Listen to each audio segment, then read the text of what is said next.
काल जो दिखाई नहीं देता, वह न बोलता है न रुकता है, न किसी का इंतजार करता है, वह केवल चलता है। और इसी निरंतर गति को प्राचीन ऋषियों ने काल चक्र कहा है। काल चक्र कोई साधारण अवधारणा नहीं है, यह समय की वह दिव्य व्याख्या है जिसमें जन्म, जीवन, मृत्यु और पुनर्जन्म एक ही धागे में पिरोए गए हैं। जब मनुष्य पहली बार आकाश की ओर देखकर सूर्य और चंद्रमा की गति को समझने लगा, तभी उसके भीतर यह प्रश्न उठा कि क्या समय सीधी रेखा में चलता है या किसी गहरे रहस्य के अनुसार घूमता है। ऋषियों ने ध्यान से देखा कि समय कभी समाप्त नहीं होता, वह केवल रूप बदलता है। जैसे नदी का जल आगे बढ़ता है पर नदी सदा बहती रहती है, वैसे ही काल प्रवाहित होता है पर काल चक्र अटल है। यही कारण है कि भारतीय आध्यात्मिक परंपराओं में समय को रेखा नहीं बल्कि चक्र माना गया। जो आया है वह जाएगा, जो गया वह किसी अन्य रूप में फिर आएगा।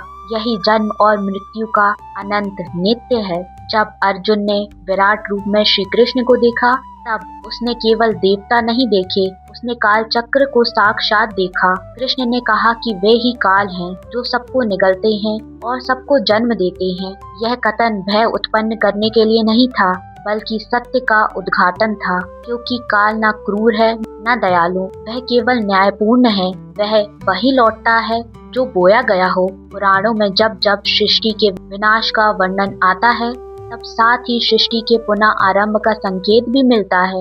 यह विनाश अंत नहीं बल्कि चक्र का एक आवश्यक चरण है। जैसे रात के बिना सुबह का कोई अर्थ नहीं, वैसे ही प्रलय के बिना सर्जन अधूरा है। काल चक्र हमें सिखाता है कि कुछ भी स्थायी नहीं है सिवाय परिवर्तन के। उपनिषदों में काल को मन से जोड़ा गया है। कहा गया है कि जो मन समय में उलझा रहता है वह दुख भोगता है, और जो मन समय को देखता है वह मुक्त होता है। वास्तव में दुख का कारण समय नहीं बल्कि समय के प्रति हमारा आसक्ति भाव है। हम अतीत को पकड़ना चाहते हैं और भविष्य को नियंत्रण करना चाहते हैं, जबकि काल चक्र हमें केवल वर्तमान देता है। शिव को महाकाल कहा गया है क्योंकि वे समय के भीतर नहीं, समय के पार स्थित हैं।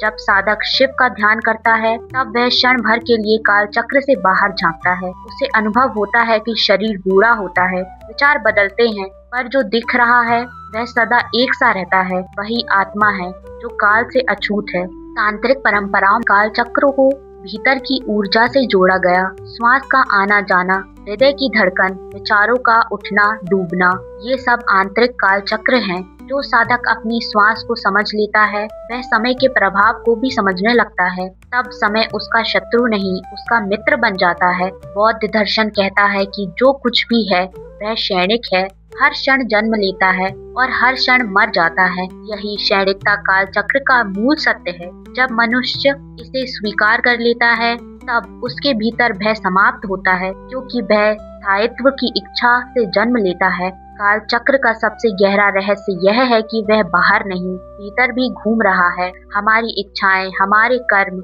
हमारे संस्कार सब मिलकर हमारे व्यक्तिगत काल चक्र का निर्माण करते हैं। इसलिए एक ही समय में कोई सुख भोगता है तो कोई दुख। समय समान होता है पर अनुभव भिन्न। कर्म सिद्धांत काल चक्र की रीढ़ है। बिना कर्म के काल अंधा है और बिना काल के कर्म निष्फल। जो बीज आज बोया जाता है उसका फल कभी न कभी मिलता ही है, कभी इस जीवन में, कभी अगले जीवन में। यही कारण है कि आध्यात्मिक ग्रंथ धैर्य सिखाते हैं। वे कहते हैं कि काल चक्र देर कर सकता है पर अन्याय नहीं करता।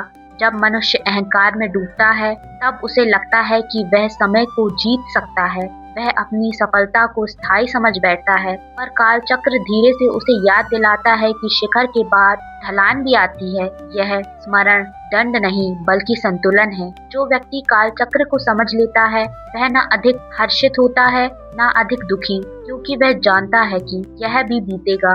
यह ज्ञान उसे भीतर से स्थिर कर देता है। यही स्थिरता योगियों की मुस्कान में दिखाई देती है। इसलिए काल चक्र से डरना नहीं चाहिए।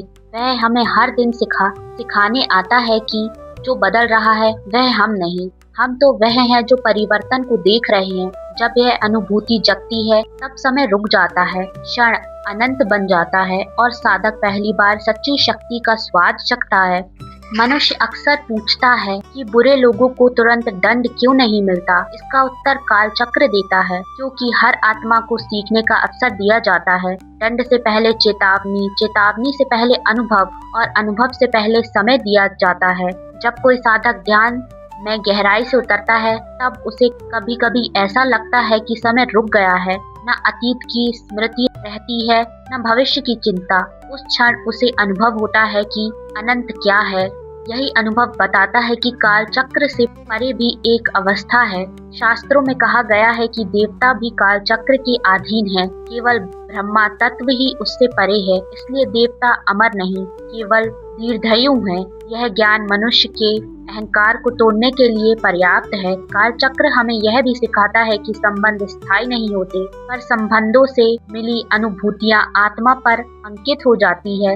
यही संस्कार बताते हैं कि यही अगले जन्म की दिशा तय करते हैं। जो व्यक्ति हर क्षण को अंतिम समझकर जीता है, वह वास्तव में काल चक्र का सम्मान करता है, और जो हर क्षण को व्यर्थ गवाता है, वह समय का अपमान करता है। काल चक्र का सबसे करुणामय पक्ष यह है कि वह हर सुबह एक नया अवसर देता है। पिछली रात चाहे कितनी भी अंधेरी क्यों न रही हो, सूरज फिर उगता है, यह सिखाने के लिए कि कोई भी पतन अंतिम नहीं होता।